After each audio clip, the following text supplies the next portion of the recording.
Hello everyone, welcome to Think Psychology. एक ऐसा platform जहाँ पे हम साइकोलॉजी को सिर्फ रटते या उसको पढ़ते ही नहीं, उसको अप्लाई करना सीखते हैं, उसको एनालाइज करना सीखते हैं, उसके बारे में सोचना सीखते हैं। ठीक है, तो चलिए शुरू करते हैं आज का हमारा topic, anterior and lateral temporal lobe and memory. This is a new topic जो यूनिट 3 का ही पार्ट है ना। और जो हम पहले एमनीशिया के बारे में पढ़ते हुए आ रहे थे, है ना, हमने रेट्रोग्रेड, एंट्रोग्रेड एमनीशिया, 2 टाइप के एमनीशिया भी देखे थे।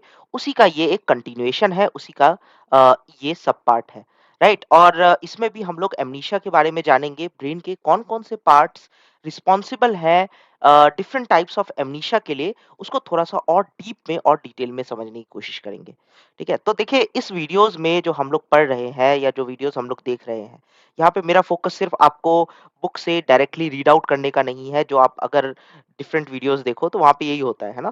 बुक से रीड आउट कर दिया जाता है एंड आपको समझा दिया जाता है, राइट? मेरा वो फोकस नहीं है। मैं चाहता हूँ कि आप कॉन्सेप्ट्स को समझो, है ना? तो इसीलिए मेरे चैनल का भी नाम थिंक साइकोलॉजी है, राइट? तो समझना इज इम्पोर्टेंट, है ना? Let's try to understand this topic और देखते हैं इसके क्या न्यूएंसेस हैं।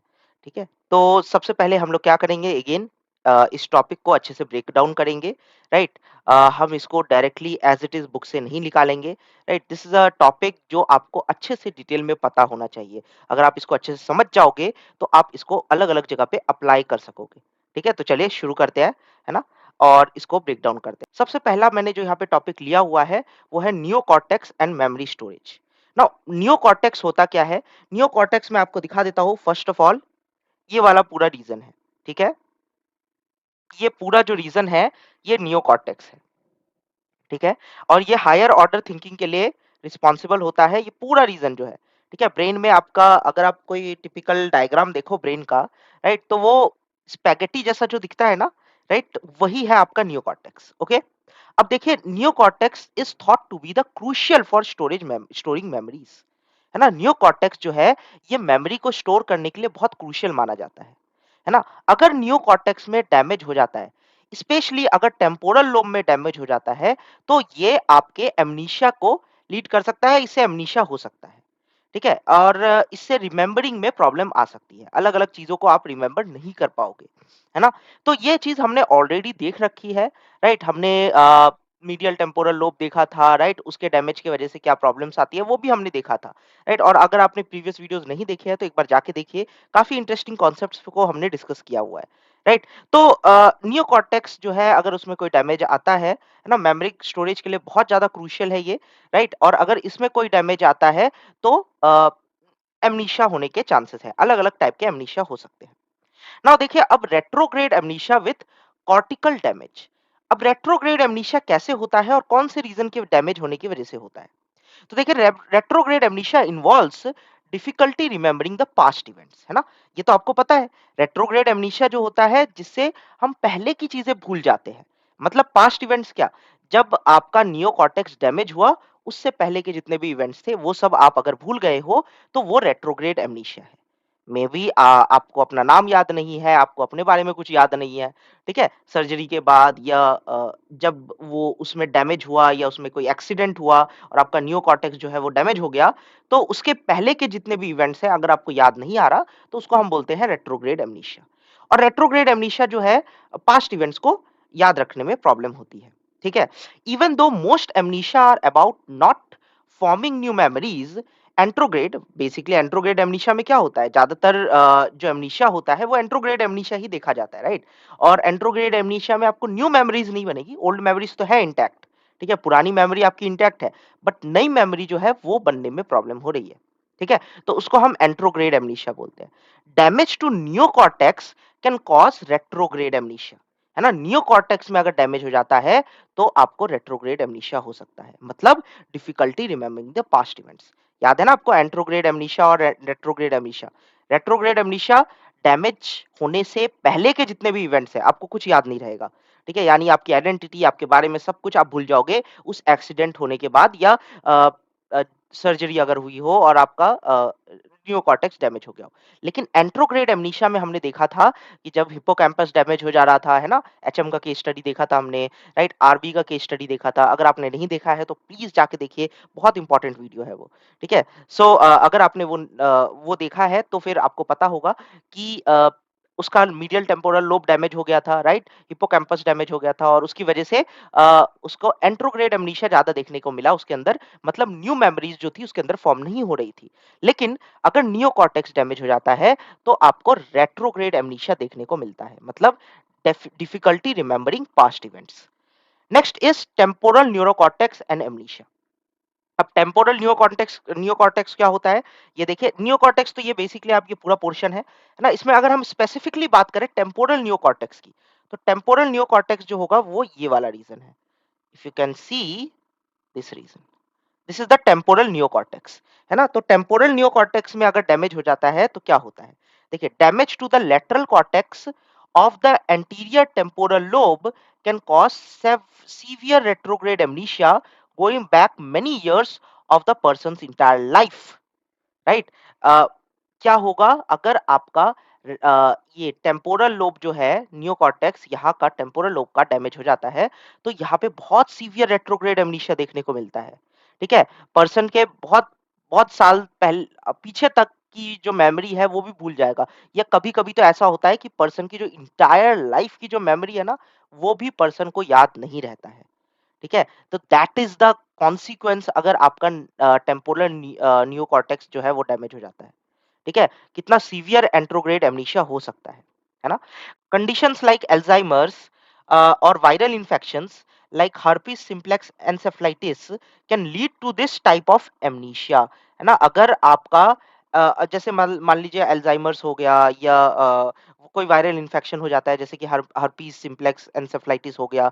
हर्पीस जो है उसकी वजह से अगर आपको कोई ये अगर एंसेफ्लाइटिस हो रहा है ना? तो बहुत सीवियर एमनीशिया देखने को मिलता है ना? और इस कंडीशन में जनरली क्या होता है कि आपका ये टेम्पोरल नियोकॉर्टेक्स जो है वो डैमेज हो जाता है ना? Lateral cortex of the anterior temporal lobe, ठीक है? ये अगर डैमेज हो जाएगा तो इसकी वजह से आपको बहुत सीवियर एमनीशिया देखने को मिलेगा। ठीक है? ये जनरली कब होता है? अल्जाइमर्स जब होता है हमें, है ना? तो अल्जाइमर्स को अगर आपने अल्जाइमर्स पेशेंट को देखा है, ठीक है? तो उनको बहुत सारी मेमोरीज जो है ना, प्रीवियस मेमोरीज वो भूल चुका है, राइट? उसको जो है न्यू मेमोरीज तो बन रही है, बट ओल्ड मेमोरीज उसको याद नहीं रह रही है, राइट? और मे बी अगर याद है तो थोड़ी बहुत चंक्स में होगी, राइट? अगर आपने अल्जाइमर पेशेंट को नहीं देखा है तो आप गूगल पे सर्च करिए, राइट? बहुत सारे आपको अल्जाइमर्स पेशेंट दिख जाएंगे, right? It's a very severe condition और बहुत कॉमन कंडीशन है। इंडिया में बहुत सारे लोगों को होती है। हमें इसके बारे में उतना डिटेल में नहीं पता है क्योंकि हम लोग उसको ज्यादा सीरियसली लेते नहीं है। But Alzheimer's is a very severe disease, है ना? और बहुत कॉमन डिजीज है जो इंडिया में देखने को मिलती है। ठीक है? और ये सर्टेन एज के बाद बहुत सारे लोगों को होती है। बहुत सारे लोगों में ये जेनेटिकल रही है, राइट? मतलब जीन टू जीन ट्रांसफर होती है, right? Generation to generation transfer होती है और बहुत सीवियर डिजीज है ना? ऐसे ही हर्पीस जो है it is sexually transmitted disease, है ना? और अनसेफ इंटर सेक्सुअल इंटरकोर्स से ये फैलती है, राइट? तो अब ये सब जो है, ये सब के बारे में और डिटेल में हम लोग आगे बात करेंगे जैसे जैसे हम लोग आगे बढ़ेंगे अपने बुक्स में। बट अभी जो है, अभी आपको ये पता होना चाहिए कि एमनीशिया और स्पेशली रेट्रोग्रेड एमनीशिया कहाँ से ज़्यादा होता है, क्योंकि एंट्रोग्रेड एमनीशिया हमने ऑलरेडी देख रखा है, राइट? अभी हम लोग फोकस कर रहे हैं रेट्रोग्रेड एमनीशिया पे और इसके कॉजेस पे। अब देखिए, isolated retrograde amnesia, some people with dense retrograde amnesia can still form new long term memories. This type of amnesia is linked to damage in the anterior temporal lobe, suggesting that this part is not essential for acquiring new information, right? अगर आप किसी में severe retrograde amnesia देखते हो तो इसका मतलब ये नहीं है कि वो जो है न्यू इन्फॉर्मेशन फॉर्म नहीं कर पाएगा, है ना? नई इन्फॉर्मेशन उसमें बनेगी, ठीक है? और क्योंकि उसका हिप्पोकैम्पस अभी भी इंटैक्ट है, वो डैमेज नहीं हुआ है ना? तो ऑब्वियसली जो है न्यू इन्फॉर्मेशन तो उसके अंदर बनेगी, राइट? वो नई चीजें वो जानेगा, न्यू लॉन्ग टर्म मेमोरीज में वो कन्वर्ट होंगी। But old long term memory जो है वो डैमेज हो चुकी है। ठीक है? तो यहाँ पे ज्यादातर आपको अल्जाइमर पेशेंट्स, है ना? और मैंने अभी रीजन बताया था किसकी वजह से होता है, राइट? लेटरल टेम्पोरल लोब के डैमेज होने की वजह से, है ना? उसके कॉर्टिकल रीजन के डैमेज होने की वजह से ये आपको देखने को मिलता है। ठीक है? तो आप समझ गए होंगे कि ये कितना इम्पोर्टेंट है ना? और आपको समझ में आना चाहिए कि ये रेट्रोग्रेड अमनीशिया कैसे होता है, राइट? और आई होप ये क्लियर हो गया होगा ये वीडियो देखने के बाद, राइट? अब हम आगे चलते हैं और थोड़ा-सा और इसके बारे में डिटेल में जानते हैं। ठीक है? तो अब क्वेश्चन आता है कि जो मेमोरी है उसका स्टोरेज कहाँ होता है? वो कहाँ कौन-सा ब्रेन का पार्ट है जो स्टोरेज और रिट्रीवल के लिए रिस्पॉन्सिबल है? या कौन-सा ब्रेन का पार्ट है कि जहाँ पे मेमोरी का स्टोरेज होता है? तो देखिए कौन से पार्ट में मेमोरी का स्टोरेज होता है, वो एक स्ट्रेट फॉरवर्ड क्वेश्चन नहीं है। है ना? आपके लेफ्ट टेम्पोरल लोब में स्टोरेज होता है लॉन्ग टर्म मेमोरी का या लेटरल या एंटीरियर रीजन में स्टोरेज होता है। ये एक परफेक्ट क्वेश्चन नहीं हो सकता है because some evidence suggests that these regions may be important for retrieving information from long term storage.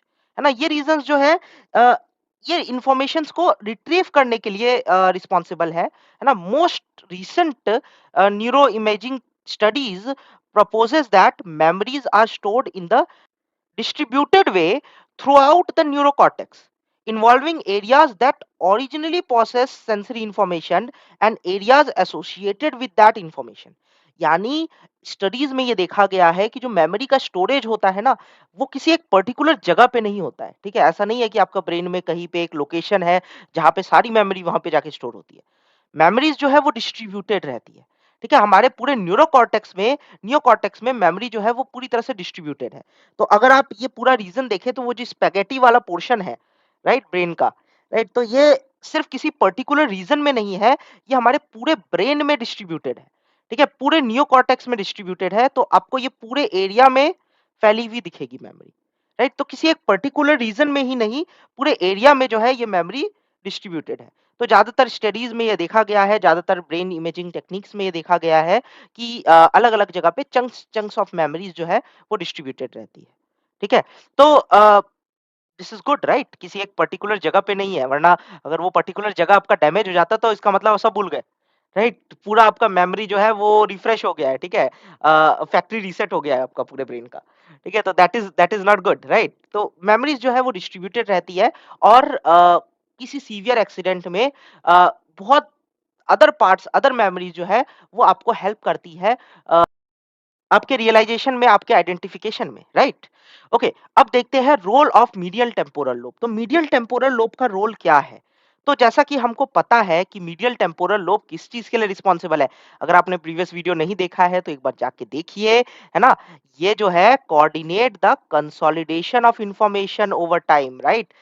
Consolidation होता है मेमोरी का। कंसोलिडेशन का मतलब होता है कि मेमोरीज जो है वो लॉन्ग टर्म मेमोरी के फॉर्म में बन रही है ना? कंसोलिडेट हो रही है और उसमें टाइम लगता है, राइट? वो तुरंत नहीं हो जाता, है ना? उसमें उसकी बार-बार रिपिटेशन, रिहर्सल, है ना? उसका एसोसिएशन होना चाहिए आपके प्रीवियस मेमोरीज के साथ। उसके क्या इमोशनल एस्पेक्ट्स है ना? ये सब कंसीडर करता है कि वो मेमोरी कितनी जल्दी या कितने देर में कंसोलिडेट होगी into the long term memory, right? तो बेसिकली आपका जो मीडियल टेम्पोरल लोब है और स्पेसिफिकली हिप्पोकैम्पस वाला जो रीजन है ना? ये रिस्पॉन्सिबल है for the consolidation of memory, not for the storage of long term memory. देखिए, लॉन्ग टर्म मेमोरी यहाँ पे कंसोलिडेट होती है, यानी न्यू लॉन्ग टर्म मेमोरीज आपकी फॉर्म होती है इसकी वजह से। अगर इसमें डैमेज हो जाता है, जो हमने एचएम के केस में देखा था, आरबी के केस में देखा था, राइट, कि अगर यहाँ पे डैमेज हो जाता है तो नई इंफॉर्मेशन या नई मेमोरी जो है वो कंसोलिडेट नहीं हो पाएगी, है ना? न्यू मेमोरीज फॉर्म नहीं होगी, है ना? लॉन्ग टर्म मेमोरीज जो है वो नहीं बनेगी, राइट? ओके, तो हमने इस वीडियो में क्या देखा? हमने देखा कि कैसे सर्टेन पार्ट्स, अगर हमारे ब्रेन के कुछ स्पेसिफिक पार्ट्स डैमेज हो जाते हैं, स्पेशली अगर हम टेम्पोरल लोब की बात करें, डैमेज हो जाते हैं, तो कैसे रेट्रोग्रेड एमनीशिया जो है वो फॉर्म होता है ना? पास्ट इवेंट्स को याद रखने में हमें प्रॉब्लम होती है। हमने ये भी देखा कि जो डिबेट्स चल रहा है कि मेमोरी जो है वो किस जगह पे, लॉन्ग टर्म मेमोरी वो कहाँ पे स्टोर होती है हमारे ब्रेन में, कौन सा स्पेसिफिक एरिया है, तो हमने देखा कि वहाँ पे कोई स्पेसिफिक एरिया नहीं है, ये हमारे पूरे ब्रेन में जो है डिस्ट्रीब्यूटेड रहता है ना? तो लॉन्ग टर्म मेमोरीज जो होती है और if memories are distributed across the entire brain, है ना? तो पूरे ब्रेन में मेमोरी स्टोर होती है। हमने ये क्वेश्चन को भी आंसर किया कि मेमोरी मतलब लॉन्ग टर्म मेमोरी जो है वो कहाँ स्टोर होती है। और हमने साथ में ये भी देखा कि जैसा कि हमने देखा है और पहले भी देखते हुए आ रहे हैं कि जो टेम्पोरल लोब है, स्पेशली मीडियल टेम्पोरल लोब, है ना? वो कंसोलिडेशन में कितना हेल्प करता है ना? New memories, new long term memories के फॉर्मेशन में हेल्प करता है। ठीक है? तो इसको भी हमने डिस्कस किया, राइट? तो अगर आपको ये अच्छा लगा तो please like and subscribe the video, right? और अगर आपको इसमें कोई डाउट आता है, राइट, आपको लगता है कि कोई कंटेंट समझ में नहीं आया है, तो definitely ask us in the comment section, है ना? और फिर मिलते हैं नेक्स्ट वीडियो में। Thank you very much.